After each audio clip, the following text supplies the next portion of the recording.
So a good chunk of this Christmas season I spent in the UK visiting family and friends and taking in the Yuletide atmosphere. When I started wandering around within the walled city of York, I noticed something quite strange affront the local Christmas market.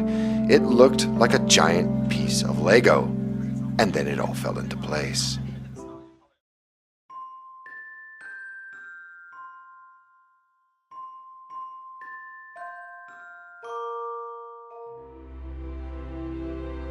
While not telling President Donald Trump, who is in fact 50% Scottish and half of his ancestors going back hundreds if not thousands of years being buried on the British Isles, that he's not welcome in the UK, the British Pakistani Muslim mayor of London, Sadiq Khan, has expressed his belief that vibrant enrichment is now just part and parcel of life in a large post-Western city like London.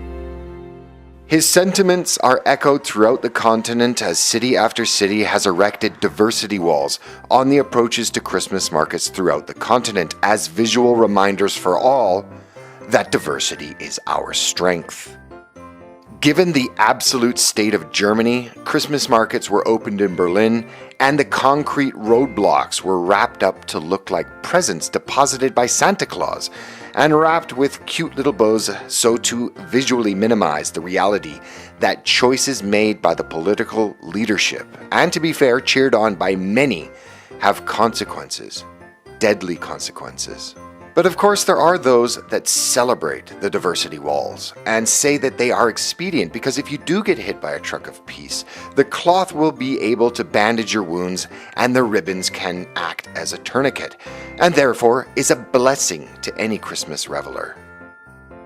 But there are also diversity walls that are not wrapped up or made to look like festive decorations and have become locally known as Merkel's Lego. And Merkel Lego can be found across Europe and even as far away as Australia, and they all exist for one reason: the celebration of enrichment and a testament to the fact that, again, diversity is our strength.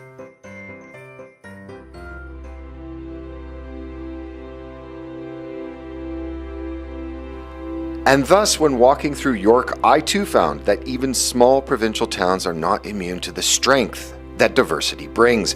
Most of the large towns and cities in the UK have their own variant of this diversity barrier, Merkel Lego, or as some have called it, the ACK barrier.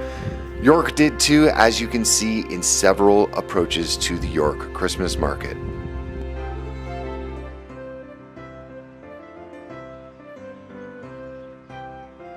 I also spent some time in Scotland, Edinburgh to be exact, quite possibly one of the most beautiful cities in Europe and most definitely the most beautiful city in the UK, and it too had several versions of the ACK barrier, or diversity walls. I got to talking to a few of the security guards about them on George's Street, just up from Princess Street.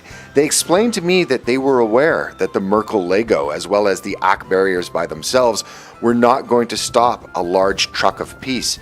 So the ACK barriers in their town were fitted with large chains between them to act as a drag or weight upon any such vehicle of peace attempting to enrich the good citizens of Edinburgh.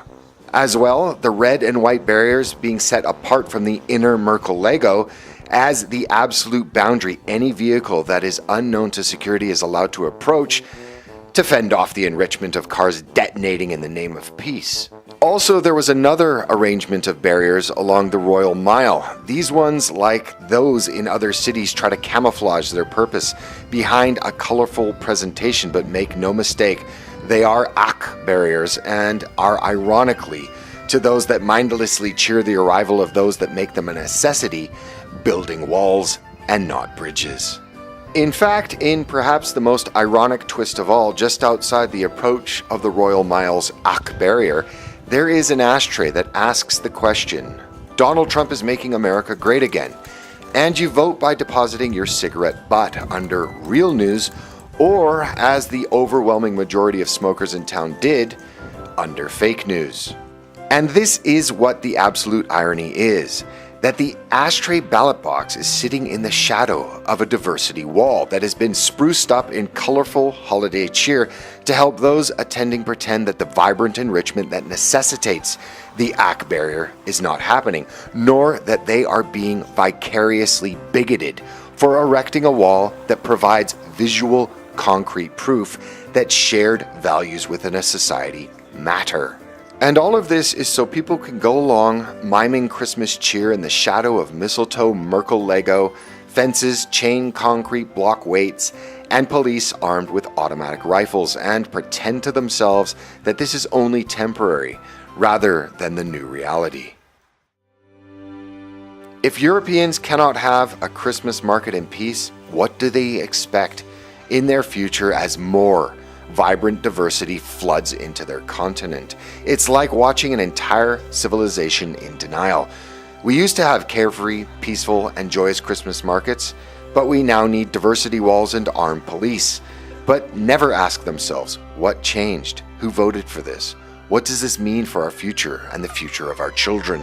And all the while, they're told by the likes of Sadiq Khan that trucks of peace over the Christmas season are now just part and parcel of living in a post-Western nation, and only a bigot would not accept this new and imported tradition.